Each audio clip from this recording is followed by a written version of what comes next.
Hi guys, Lori here. Today I'm going to be doing a few different spoiler reviews for you. My clothes might change because I'm doing it over a few different days, so that's why I'm wearing different clothes throughout this video. But I'm going to be reviewing three books. The first book I'm going to review is Iron Frey by Julie Kagawa.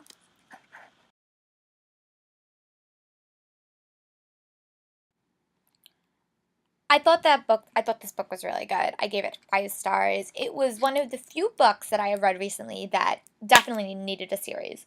I felt like it had a clear, concise story that ended. You don't necessarily need to read the series, but you're gonna want to once you get to the ending.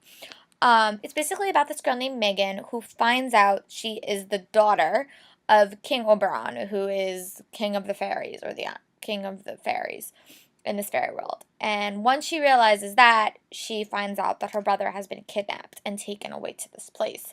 And she needs to go with her friend Puck, or Robin, who is really Puck from Midsummer Night's Dream. And they get sucked and they go into this fairy realm, and she meets her father, and she gets into some trouble, and they have this party, and she meets this guy named Ash, who is the prince of Queen Mab, who is another fairy. There's apparently a big war going on between these two factions, and there is some peace between them, but right now, there in the past has been war, but now there's peace. And then something else happens at this thing that compels them to want to start fighting. So she runs away to try to find her father, to try to find her brother, and she gets sucked into this, and she winds up going with Ash, and there's a little bit of like a love story, but it's really about her trying to find her brother and trying to realize what she wants. And it's also the development of the Iron Fae, which in the beginning of this book you meet the regular fairies, which, are all about nature and naturalism and stuff like that. But then you meet this group of Iron Fays that were all bred off of technology and, what our world is like. And I've never read a book that really looked at fairies under that guise before. So I was really intrigued. And it was like a very interesting book with a really interesting premise. I'm really excited to see where it goes in the next book. So hopefully I'll be able to get my hands on the book soon. I really like the relationship with her brother. I really like the fact that changelings were brought into the story. I know recently in popularity there's been a lot of books about changelings and how kids have been switched and then they find out that they're like the missing person. I know the Switch series or the Trill series is like that. But yeah, this was just a really interesting take on it and a really interesting look at different types of fairies. And I really did like the love story. I thought that it was really interesting and compelling, and I'm hopeful that maybe in the next book we'll get a little bit more. This book really didn't have a love triangle, and I was perfectly fine with that. I didn't really think it needed it. I thought it was a little bit more of a self-discovery book about Megan trying to find out how to use her magic and how it really was a part of her and she was not aware. I liked the last scene. I liked how Megan really learned how much her parents loved her, or her adopted father loved her too. I want to know more about her father. I want to know more about her father. So I'd be interesting to see. Oh, I mean, I want to know more about a couple of different things about the book. But yeah, other than that, it was a really good, a really, really fast read too. I've never read anything by Julie Kagawa. I know her Immortal Rule series is really popular, but I'm focusing on this series and hopefully I'll be able to finish it sometime this summer, if not, definitely the fall. So again, gave it 5 stars. I did a detailed review on my Books Like blog, so I will post that below as well. But yeah, the next book I read was Embrace by Jessica Shervington. Um, I was really torn with this book. I did like it, and I wound up giving it 5 stars. But towards the middle of this book, I was really annoyed with the main character of Violet. I wanted to strangle her. She was so angry, and it made absolutely no sense why this girl was so angry at Lincoln, and I did not understand it, and I wanted to put my fist through the book. However, the end made it make a ton more sense. Of course, Phoenix was going to be manipulating her, but it was such a passionate book. Something I didn't really necessarily expect going in. It had a lot of passion. It really dealt with a lot of interesting topics, and it really was interesting how angels and demons were created, especially angels. Basically, it focuses on this race of angels called Grigori, who are guardian angels that are formed when and only when a parent dies within 7 days of a child being born. and that is how an angel imparts a soul on a child. And then when they become 16, they have to make the choice to embrace or not to embrace. But this girl named Violet is so powerful, she doesn't really have a choice. And when Lincoln gets hurt by one of the demons, she really does have to embrace because Lincoln is her partner.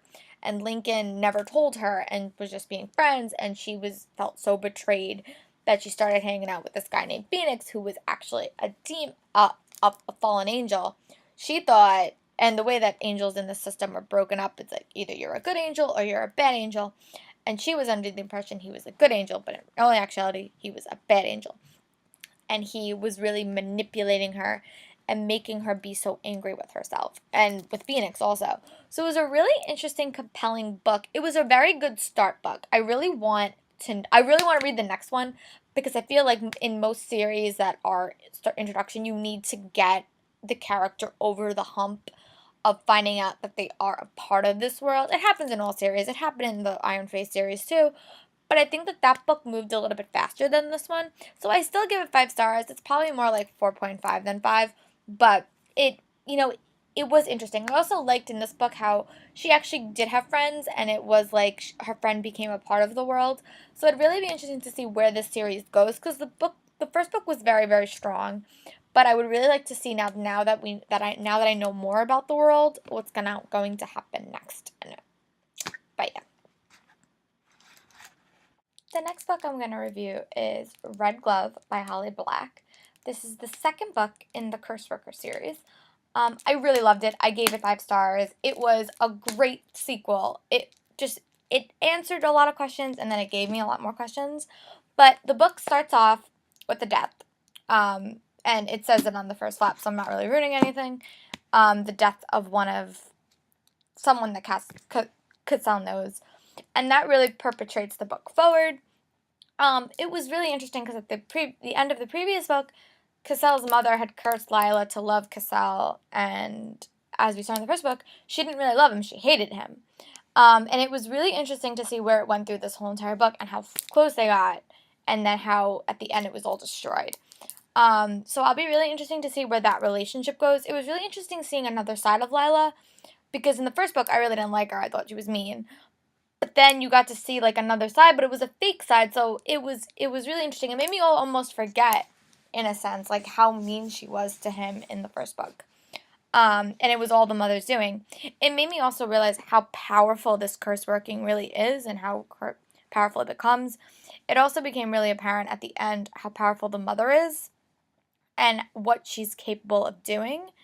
I really liked learning more about Danica and the truth about her, and also what she could be capable of. And maybe that's why Sam is so leery around her. But yeah, it was really interesting. I really liked the development of the world. I thought it was really strong in book 1, but book 2 it made it more complicated, and it showed the feds got involved, and then the Zacharias, and then the other Cram family got involved, and everyone wants a piece of Cassel, but Cassel needs to decide who does he want to have a piece of him. This kid is so damaged in so many ways. He murdered all these people, and now he's being brought up on murder charges and all this other stuff. Everyone wants a piece of him, but he doesn't even know what he wants. He hasn't known he's been a part of this world, this real world, for very long. And now he's being pulled in all these different directions. I really like the development of Cassel in this book. I like him as a character, but I'm really intrigued to see how it ends, and hopefully I'll be able to get my hands on Blackheart soon. The one downside in this book is there was not enough of the grandfather. He really is one of my favorite characters. He's just quirky and old man, but he's also a death worker, so there's a lot of like underneath him. And again, the book was perpetrated by the murder mystery and who really killed that character. And I didn't know who it was. I didn't think I knew who it was. And the minute she said who it was at the end, I was like, oh, obviously. But that last scene really was like shocking. I didn't know what was going to happen. So I'd be really again intrigued to see where the next book in the series goes. But yeah, it was a very, very good book. It also dealt a lot with like political stuff in this world and why curse working is so bad and why people are so afraid of it. So it was a very, very strong sequel. And I sometimes feel like sequels sometimes get a little bit of a bad rap because they're never as good. But this one I thought was even better than the first book. It continued building. Recently I've been reading a lot of books that just build, build, build. So I'm hopeful it will continue into the third book and we'll get a very, very strong conclusion. But yeah, thank you very much for watching my videos. All of these 3 reviews will be on my BookClick blogs. I will link it below. If you guys have read these and like them, let me know. Comment below. I know I have a few subscribers, so thank you for subscribing to my channel. It really means a lot to me. If you guys have read these books, comment below. Let me know what you think. What are you guys reading now? If you guys have read the series, what did you guys think of it? But yeah, check out. I'm gonna try to post a few more videos today. So keep an eye out, and I'll talk to you guys soon. Happy reading. Bye.